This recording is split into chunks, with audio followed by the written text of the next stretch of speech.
Caleb Price was 39 years old when his court reporter wife used sealed deposition nights to move another man into the quiet spaces of their marriage. For 11 years, he had been the man who kept other people's houses breathing, reading pressure gauges, listening for bad bearings, and finding failures before a system burned itself out. 3 Saturdays a month, even after teaching full-time at the community college, he took low-cost repair calls from families who could not afford emergency HVAC rates, and Maren Price used to pack him a turkey sandwich in foil, because she said a man who fixed heat for strangers should not come home hungry. The first real discovery came at their dining room table under the soft yellow light where Caleb usually graded certification worksheets.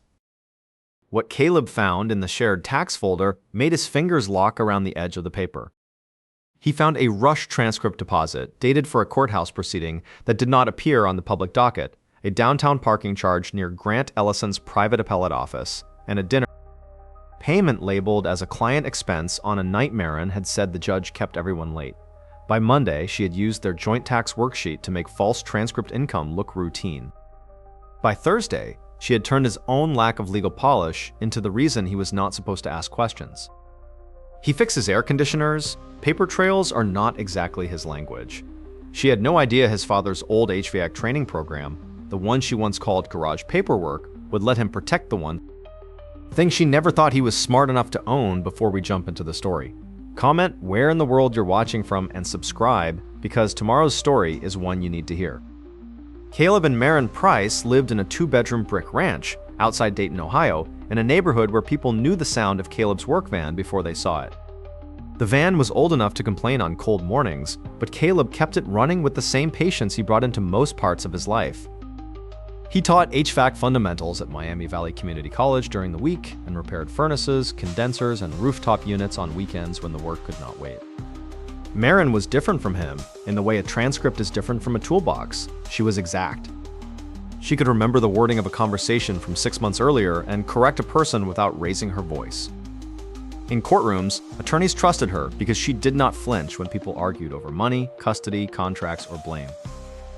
She sat straight-backed at her machine, taking down every word, turning other people's chaos into clean pages. That quality had once made Caleb feel safe. When they were younger, Maren remembered the small things other people let slip past. She remembered that he liked black coffee in winter and iced tea with too much lemon in July. She remembered the anniversary of the day his father taught his first adult night class after losing his pension. She remembered the kind of screws Caleb preferred for old sheet metal panels because she had once sat beside him in the garage while he repaired a classroom training unit and asked questions like she meant them. For years, Caleb believed that was love, being noticed closely enough that even the ordinary pieces of a life felt recorded. But attention can change direction without making noise. Somewhere around their 10th year of marriage, Maren began coming home with a different kind of polish. Not better clothes exactly, though. The clothes changed too. It was the way she spoke about rooms Caleb never entered.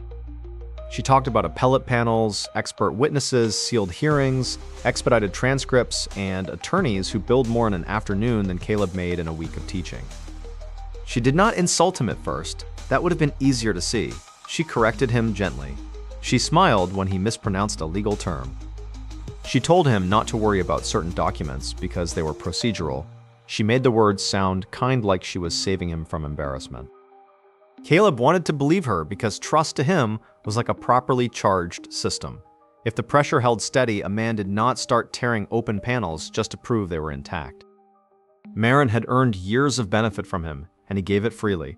Her late nights began as nothing unusual.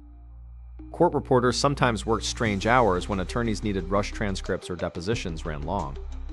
Maren would text that a sealed matter had gone later than expected, then come home quiet, composed, and tired in a way that discouraged questions. Caleb would reheat dinner, set her plate in the microwave, and ask if she needed anything. Most nights, she said no without looking ungrateful. She simply looked far away. The first small detail that bothered him was not romantic. It was not perfume, lipstick, or some obvious sign a lesser story would hand him. It was a number. On a Wednesday evening in March, Caleb opened the shared tax folder to file a quarterly estimate for his weekend repair income, and he saw a rush transcript deposit entered under Maren's business.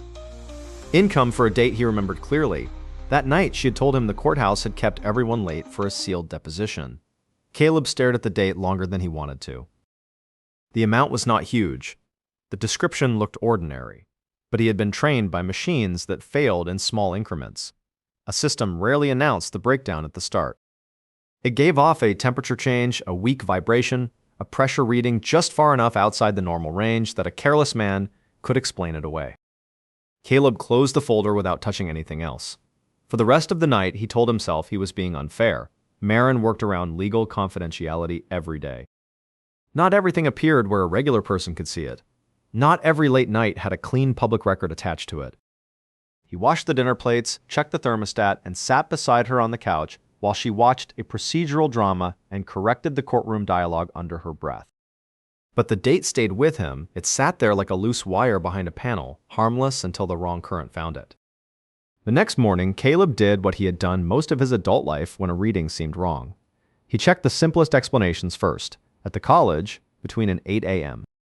refrigeration lecture and a lab on blower motors, he opened the county court website on his classroom computer and searched the public docket for the date listed on Maren's tax worksheet. Nothing matched. There were hearings that day, motions filed, routine civil entries, and one criminal arraignment docket that had nothing to do with the kind of transcript Maren had described. Caleb told himself sealed matters were different. He knew enough to know he did not know everything, and Maren had spent years reminding him of that gap with a smile soft enough to pass for patience. So he closed the browser, wiped the whiteboard, and spent the afternoon teaching 19-year-olds how a bad capacitor could make a good motor look dead. That lesson followed him home. A good part could look guilty when the system around it failed. Caleb did not want to be the kind of husband who mistook a scheduling quirk for betrayal, especially when his own insecurity had fingerprints on the suspicion. Maren's world had grown shinier than his. Her dinners involved attorneys, court administrators, and expert witnesses with cufflinks and clean hands. His work still left black dust under his nails no matter how long he scrubbed. That Friday, Maren came home with a garment bag over one arm and a tired smile already arranged on her face. She said a deposition had been moved to Monday evening, and the attorneys were pushing for same-week delivery. Caleb asked one ordinary question about where it was being held, and she did not snap. She did something worse. She gave him the kind of amused look she used when correcting a witness who had misstated a date. "It is sealed, Caleb," she said. That is the point. He nodded, because the answer sounded reasonable. He also noticed she had answered the rule, not the question, in HVAC, that mattered. A customer who told him the thermostat was brand new had not answered whether the unit was actually starting. People often gave the fact that protected them from the fact that exposed them. Still, he tried to give her room. On Monday evening, he made chili in the slow cooker because Maren usually liked leftovers. After long transcript nights, he left the porch light on.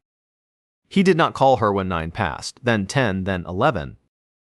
When she came home near midnight, she smelled faintly of rain and restaurant coffee, and she placed her machine case by the hall closet with the careful quiet of someone who did not want a conversation to start. For a few days, the house returned to its practiced rhythm. Maren corrected a transcript at the kitchen island. Caleb replaced a bad igniter for an elderly widower 2 streets over. They talked about groceries, property taxes, and whether the back fence needed another coat of stain. Nothing looked broken from the curb, which was how most failing systems fooled people who did not open the panel. Then Caleb noticed the second detail. It came from a bank alert, not a search. Their joint credit card sent a routine weekly summary every Sunday morning, and Caleb usually skimmed it for supply purchases and gas charges.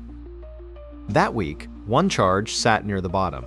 A parking garage downtown entered at 7:14 p.m. on the same Monday. Maren had called a sealed deposition night. Caleb knew that garage because he had parked there once for a college equipment grant meeting. It was not close to the courthouse. It was 2 blocks from the building where private appellate firms rented offices, including the name Caleb had seen printed on one of Maren's old conference programs, Ellison and Vale. He did not say anything that morning. He stood in the kitchen with the phone in his hand while Maren measured coffee grounds beside him and hummed a song she only remembered when she was in a good mood. Caleb watched the domestic ease of it, the way she moved through their shared space as if there were no extra load on the line, no heat building behind the wall. The hardest part was not that she looked guilty. She did not. That was what made him feel foolish. By Tuesday, he had convinced himself there might be a parking validation issue, a relocated meeting, a legal office used for depositions, anything that let the marriage remain what he thought it was. He carried those explanations around like spare fuses, trying each one against the problem and finding none of them held. That afternoon, after his last lab ended, he checked the courthouse calendar again, then searched public attorney directories until Grant Ellison's office address appeared on the screen. The address matched the garage. Caleb sat alone in the classroom while the old rooftop unit above the ceiling kicked on with a tired metallic rattle. For the first time, the problem stopped looking like a loose reading. It started looking like a pattern. Caleb did not start with Maren's purse, her phone, or anything that belonged only to her. He started with the records that already had both their names on them, because that was how he had been raised and how he taught his students to work. Before a man blamed the compressor, he checked power, airflow, and the readings he was allowed to touch. The shared tax folder became his first panel. Maren kept clean worksheets because she hated disorder, and every quarter she entered her transcript deposits beside Caleb's weekend repair income so they could estimate what they owed. Caleb copied the dates onto a yellow legal pad and searched each one against the public docket, not expecting perfect matches, only looking for rhythm. The first unmatched deposit could still be explained. The second one made him sit back in the chair and rub his thumb against the callus on his index finger. There were 4 rushed transcript deposits in 9 weeks that did not line up with any public proceeding he could locate. 2 of them fell on evenings. Maren had said the courthouse was backed up. One fell on a Saturday she had described as a remote emergency transcript review. The 4th was attached to a deposit memo that contained only 3 letters, GER. Caleb did not know what those letters meant, and that uncertainty kept him from feeling certain. It gave him a narrow place to hide from what was forming in front of him. Maybe it was a client code. Maybe it was an internal reference. Maybe court reporters used abbreviations that looked strange to people who fixed rooftop units and taught from laminated diagrams. He left the legal pad in the drawer for 2 days. During those 2 days, Maren was almost kind. She asked whether his left shoulder was hurting again after he carried an old condenser down a basement stairwell. She brought home Thai food without calling first.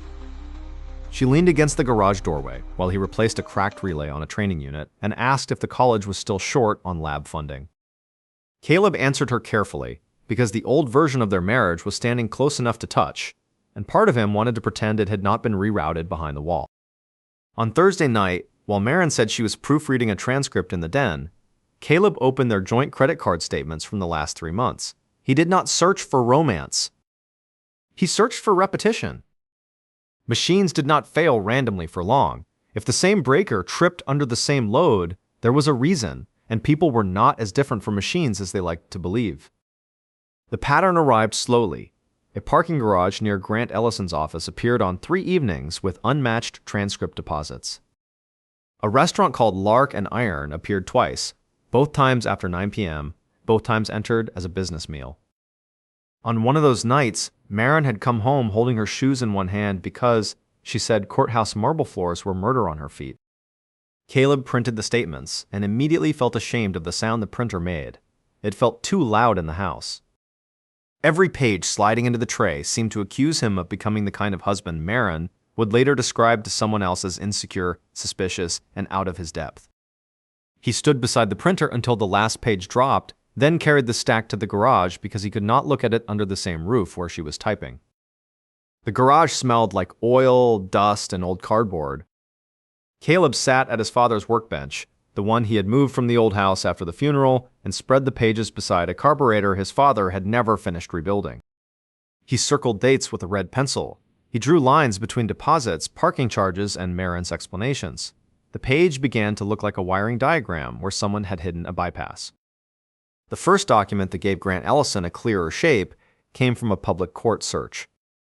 Caleb found Ellison's name attached to appellate filings, then to a civil malpractice complaint that had been filed quietly enough not to become gossip, but publicly enough for anyone patient to find. The complaint was not against Maren. It did not prove an affair. It only showed that Grant Ellison had more pressure on him than his polished conference photos suggested. That mattered because pressure changed behavior. Caleb taught his students that a stress system looked normal until the load demanded honesty. Grant's name appearing near Maren's false transcript windows did not answer every question, but it changed the temperature of the room. Late that night, Caleb returned the papers to a plain folder and placed it beneath a stack of lesson plans in the garage cabinet. He did not confront Maren when she came in to say she was going to bed. He did not ask why her transcript work had restaurants attached to it. He only looked at her face, calm and familiar in the doorway, and understood that if he spoke too soon, she would turn his questions into a defect in him. So Caleb waited. Not because he was weak and not because he was certain. He waited because the readings were not complete yet, and a man who pulled the wrong wire too early could burn down the only proof he had. The folder in Caleb's garage did not make him stronger right away. For almost a week, it made him quieter. He taught classes, returned repair calls, and sat across from Maren at dinner, while the dates he had circled kept moving through his mind like a fault in a system that would not trip the breaker yet.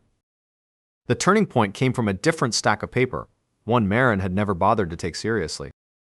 On a rainy Saturday afternoon, Caleb opened the old metal file cabinet in the garage to find a warranty form for a furnace motor, and his hand landed on the gray binder with his father's name written across the spine. Richard Price had built those lesson plans after the pension he had trusted for 26 years disappeared in a company bankruptcy. He had been too proud to beg and too stubborn to stop working, so he started teaching apprentices at night with diagrams drawn in pencil and notes written in the margins of parts catalogs. Caleb had spent years turning those notes into a formal HVAC certification curriculum for the community college. He had written assessments, lab modules, safety checklists, and troubleshooting sequences until the state approved the program for adult technical training. To Maren, it had always been your dad's old class stuff, a phrase she used without malice at first and later with the soft impatience of a person stepping around clutter. What she did not know was that 3 trade schools had recently requested licensing terms. Caleb had not hidden it out of strategy. He had simply stopped sharing good news with someone who treated his work like background noise. The newest proposal sat in his college email and valued the 5-year curriculum license at $430,000 if all 3 schools signed. Caleb printed the proposal in his office before dawn on Monday, before students filled the hallway with work boots and coffee cups. He read it twice, not because he did not understand it, but because his father's handwriting seemed to sit behind every polished paragraph. His father had once told him that skill was money people could not repossess. Caleb had thought of that as pride. Now it looked like protection. He called Renee Whitaker from the parking lot behind the trades building. Renee was not dramatic on the phone, which helped him breathe.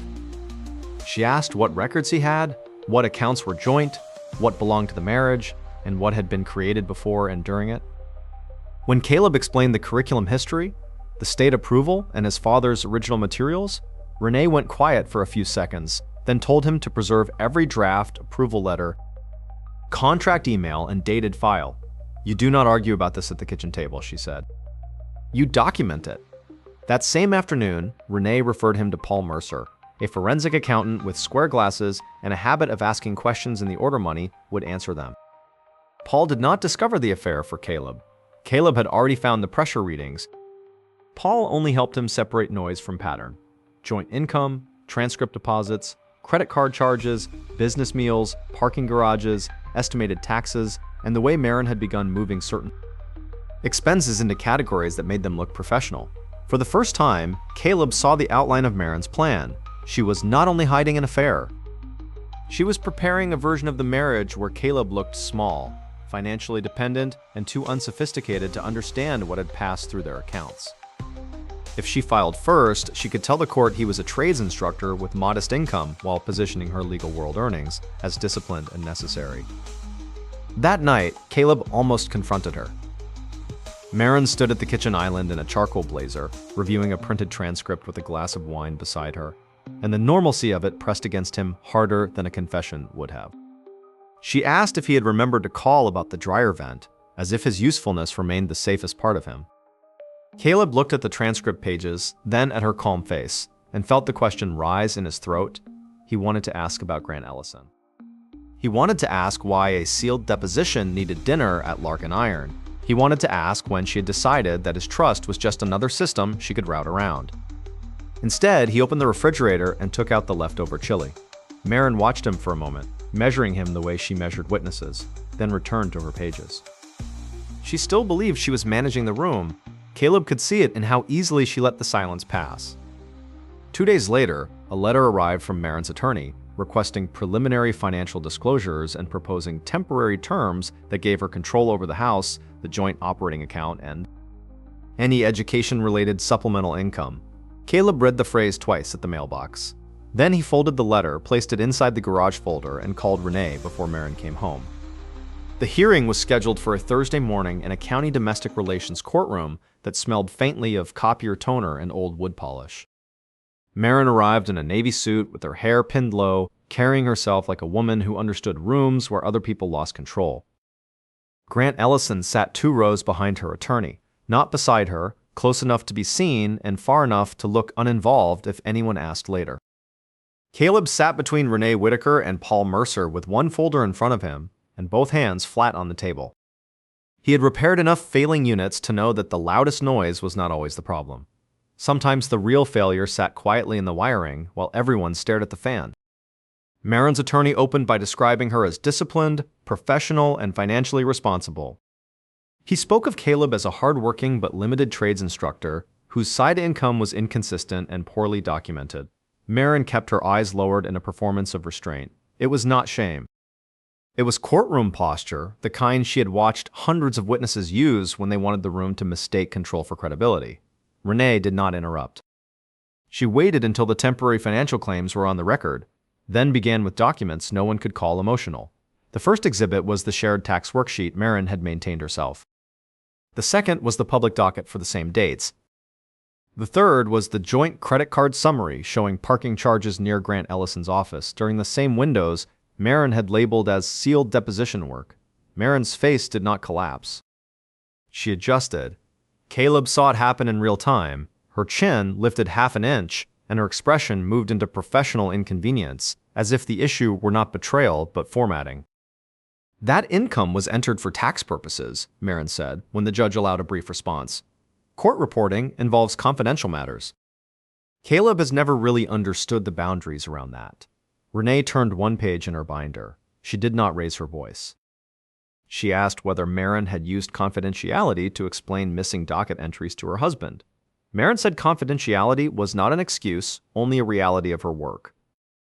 Then Renee placed the parking records beside the restaurant charges and asked why confidential transcript work repeatedly required late dinners within walking distance of Grant Ellison's private office. Grant shifted in the gallery. It was the first time Caleb looked at him directly. The man had the smooth stillness of someone calculating which door led furthest from liability. The room grew quiet as Renee moved to the settlement memo Maren had sent during preliminary negotiations. It was not a love letter, not a confession, and not anything stolen. It was a legal document Maren's side had produced because they believed it helped them. Renee asked permission to read the relevant line into the record. Maren's attorney objected, then lost. Renee read it exactly as written. He fixes air conditioners. Paper trails are not exactly his language. The sentence did not sound dramatic in Renee's voice. That was why it landed.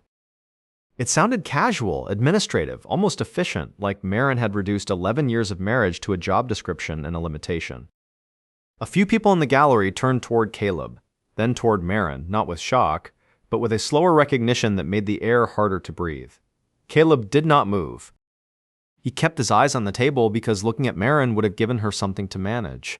He let the sentence sit in the room like a bad reading. No one could recalibrate. Renee then introduced the curriculum licensing documents. Paul Mercer explained the pending contracts, the state approval, the draft history, and the valuation. He traced the original instructional materials back to Richard Price's handwritten lesson plans and showed how Caleb had developed them before Maren tried to categorize the licensing income as ordinary marital overflow she could control. The judge asked 2 narrow questions. Paul answered both with dates and numbers. Maren whispered something to her attorney. Her attorney did not look pleased. Then Janice Bell stood from the second row after Renee called her as a witness. Janice was the trade school director who had reviewed Caleb's curriculum years earlier, a woman with silver hair, reading glasses, and no patience for polished disrespect. She explained that Caleb had quietly paid certification exam fees for laid-off workers who could not afford the final testing cost. He had done it through the college's trade program without public credit, without donor plaques, and without letting the students know whose money had cleared the balance. Maren looked at Caleb for the first time that morning, as if a room she thought she knew had developed another door. She tried to keep her mouth still. She tried to stay procedural. But the gallery had already recalculated him, and procedure could not put that back. Before the hearing recessed, the judge declined Maren's request for temporary control of the education-related income and ordered preservation of all disputed financial records. Grant left the gallery without waiting for Maren. Caleb watched his polished shoes pass through the aisle, quiet and quick, while Maren remained at the table with the first consequence written across her attorney's face. Grant Ellison's withdrawal did not happen with shouting, apology, or one clean admission. It came through a letter his attorney sent 3 business days after the hearing, written in the careful language of a man trying to keep every falling object from touching him. Grant acknowledged professional contact with Maren, denied any role in her financial disclosures, and stated that any personal relationship between them had been outside the scope of legal consultation and initiated without reliance by Mr. Ellison. Maren read the letter in Renee Whitaker's conference room during the next document session because Caleb's attorney had received a copy with the updated filings. Her face remained controlled for almost the entire first page. Then Grant's malpractice complaint was referenced in the attached public records summary, along with unpaid expert witness invoices tied to 2 appellate cases where his firm had fallen behind.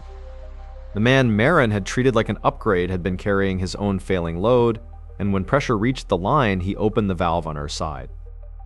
"He is protecting his license," Maren said, her voice thin but still professional. "That is all this is." Renee did not answer that directly. She asked Maren's attorney whether his client still intended to claim that the late-night charges were confidential work expenses. The question forced the room back to records, and Maren seemed almost relieved. Procedure was familiar ground. Feelings could be redirected there, trimmed into categories, and made less ugly by naming them something else. But the categories were no longer holding. Paul Mercer's supplemental report separated Caleb's weekend repair income, Maren's court reporting deposits, the questionable transcript entries, and the curriculum licensing contracts. He showed that Maren had attempted to include anticipated curriculum money in the temporary marital cash projections while dismissing the underlying intellectual property as ordinary instructional material. That contradiction did more damage than any accusation could have done, because it showed she understood value when it helped her and pretended ignorance when it belonged to Caleb. The settlement did not become a fairy tale. Renee warned Caleb that divorce court did not exist to repair humiliation. The judge would divide assets, weigh conduct where legally relevant, and protect records. But no ruling could return the years Maren had quietly spent making him smaller in rooms he never entered. Caleb listened because that sounded like the truth. A compressor could be replaced. The heat lost during the failure still had to be lived through. Over the next 8 weeks, the temporary orders became final terms. Caleb kept full ownership and control of the HVAC certification curriculum, including the first $430,000 in pending licensing value, because the documented origin, dated drafts, and father's materials. Supported Renee's argument that the core asset was separate and professionally developed before Maren tried to claim it. Maren retained part of the home equity after debts were settled, but her request for control of Caleb's education-related income was denied. The joint account was audited, and she repaid $18,600 for expenses improperly categorized as work-related or marital necessities.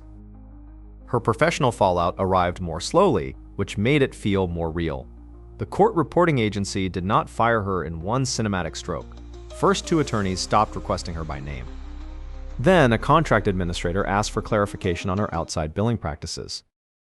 Then, the state association removed her from a panel on transcript ethics, explaining in a bland email that the program had been restructured. Maren forwarded that email to her attorney and called it reputational contamination, as if the damage had entered from outside instead of leaking from her own paperwork. Some people defended her at first.